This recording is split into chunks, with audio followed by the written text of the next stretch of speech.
Hey, everybody. I'm Chris Metzler, one of the programmers here at the Green Film Festival, San Francisco. We're excited to kind of welcome you back here. Um, you just had a chance to see a really wonderful film, A Greenland Story, and we're lucky enough to have the director, Vincent, here. Welcome, Vincent. Hi, Chris. Thanks very much for having us. Really delighted to be here. Yeah, it is such a cool story, from a part of the world that we don't often get a chance to see on camera. But in telling this story, it's just such a kind of a universal kind of human interest piece that was kind of I was jazzed to kind of run across it and get a chance to program it as part of the festival. I wonder, I assume a lot of people in the audience might be wondering, what kind of inspired you to make this film? And did you have any connections to Greenland before starting to make it? So originally I had come across, there's a family friend of ours called Jamie Young, who's the captain on the boat. You see him in the film in several different parts, and he's kind of a lifelong adventurer. He has all these, a list of achievements the length of his arm. And he had actually sailed up to Greenland before in 2013. And he had spent, I think, a month and a half maybe up there. So it was nothing to do with filmmaking. It was just for exploration. It was just for kind of exploring the coast from a sailing adventure point of view. And while they were up there, pretty quickly the crew realized there's a certain vulnerability with their rapidly changing culture, and very much linked to that, obviously, the rapidly changing environment, which is now increasing in temperature at 4 times the global average, I think, is the most recent statistic up there. So when I met Jamie, and originally, actually, I had just wanted to sail to Greenland from Ireland because I sail as well. And he said, you know what, it's a film. That's my dream, to make a film about the people of Greenland and what they're currently going through. And that's where I came in. Yeah. So, and obviously his focus is hugely, on their culture and the environmental aspect. And it's very important to me, and it's very important to, I think, the whole crew. All of the crew are very much involved in the outdoors, and in other aspects of their life, they're very conscious environmentally. So, yeah. Neat. And so with that in mind, like, how did you start to kind of meet people and decide whose stories you wanted to share? I mean, what's really neat about it is I like kind of the vignette style storytelling, in the film. But yeah, how did you the kind of cast of characters that we see? How did you meet them, and also how did they feel about being part of a film? So we had one connection in Greenland, who was an Irish man who's been living there for 15 years in a village in Greenland. Quite an eccentric character. Great man. He got us into the high school, where you see the graduation and we follow one of the characters and she wins an award. So he got us in there. But to be honest, we had one other contact from the captain's previous trip, who was the hunter, Adam. You see him, Adam Hansen, in the film. But when we got up there, we couldn't find him, and we couldn't call him. So they were our 2 contacts. And when we got into this village, we ended up meeting this high school student, Anya, who is just the most amazing character. She's the young girl that's doing makeup tutorials. And so when we went to her house to meet her and talk about the film, we looked up at her wall, and there was the hunter photograph. His photograph was on the wall. So it turned out to be her uncle, would you believe? So we found him through that. And one of the things that didn't help us was that the internet was down in Greenland 5 months before we went. So Oh, wow. they have a cable brought over from Canada, and fiber optic cable, and a trawler had gone over it. So it didn't help. But to be honest, it was meant to be a 2-year process. So the first year that we sailed up there in 2019, we were meant to meet people, start to get to know characters, and really decide who we wanted to meet. And we were meant to come back then the second year and develop on their stories. But it was quite a difficult trip all around. I mean, it was 5 of us on the boat for 3 months.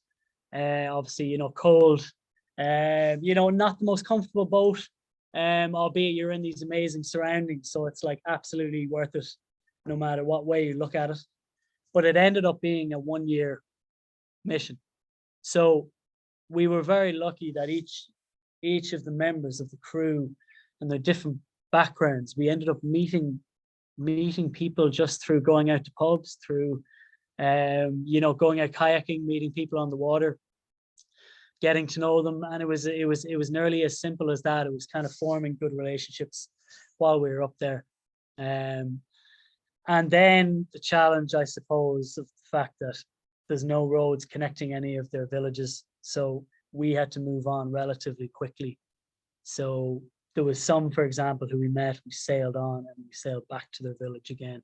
Oh, wow. So really no secret sauce. There was actually very few characters who were ready before we started filming and started our trip to Greenland. So on the ground in Greenland mostly.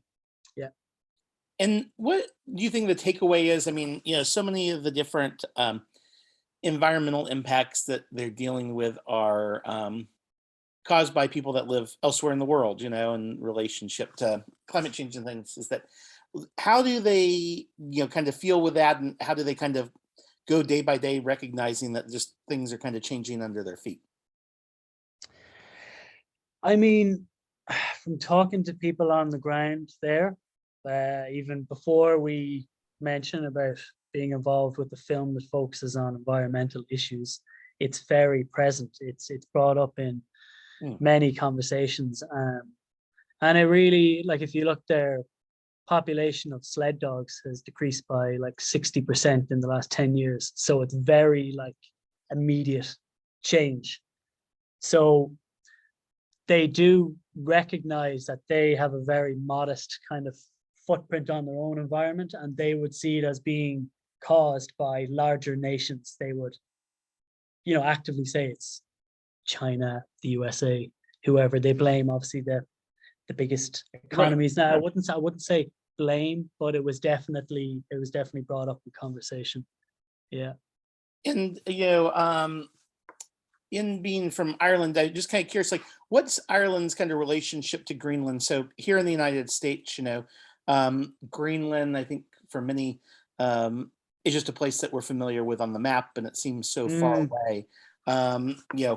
Is there a different relationship between Greenland and Ireland, or does it feel kind of a far off, dare I say, kind of exotic place or not? Or is there has there been regular relationships, I guess, between the two countries over time, just based on just the separation of waters? Or no, not too much really. I think they're way up there in the Arctic, very far away.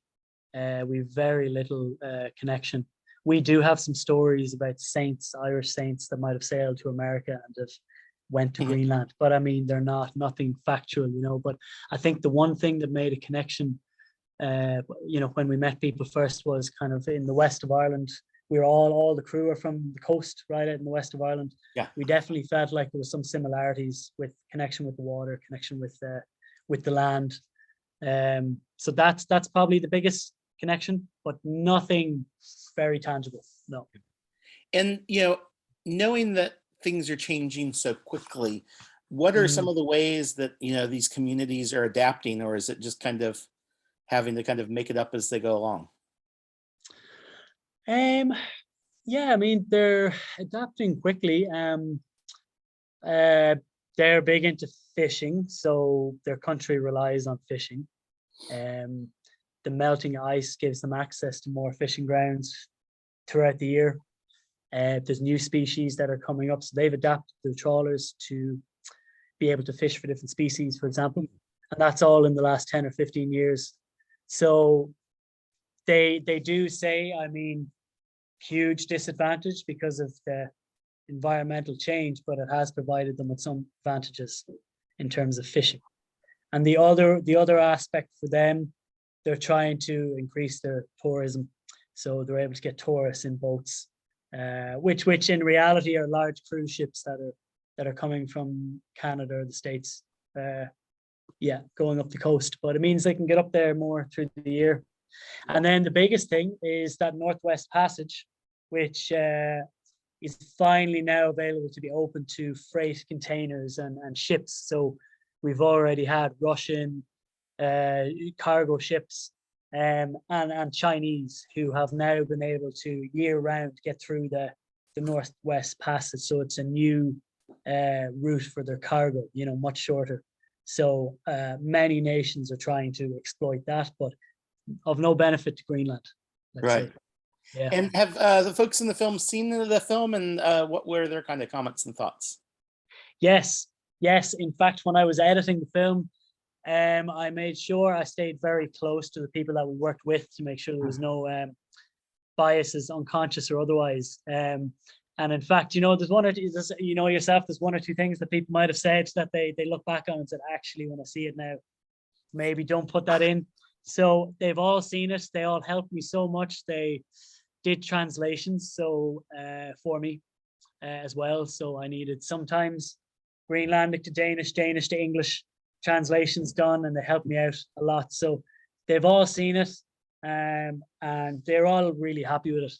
They feel it portrays them in a good way, because we equally wanted it to be like, there's a lot of doom and gloom about climate change, as there should be, and kind of disaster framing, which is justified, but we equally wanted this to be kind of a celebration of their culture, not just look at these poor people whose culture is changing. So I think when they saw that it was equally a celebration, as much as it is kind of a lament for a changing way of life, I think that they seem to be happy with that side of it, I guess. Yeah. Very cool. It's a really special film. And do you have another project that you're working on, or still in the process of getting this one out in the world? Still in the process. I'm doing lots of bits. I've just made a short documentary out in Guatemala that's just been released. I was actually kind of promoting the work of an organization called Quetzal Trekkers out there. They kind of bring in street children and give them an education and a home, but they raise the money through hiking. So it's kind of a nice organization. They're doing great work, and I am developing a series as well, but it's more focused in Ireland, with kind of a host of very kind of quintessentially Irish characters, and they're just short mini documentaries, intimate stories. Yeah. Very neat. Well, we'll look forward to hearing more about your next projects, but this is just a really special film, and thanks again for thank you. us here at the Green Film Festival, San Francisco. Thank you so much. Yeah, really appreciate it. Cool.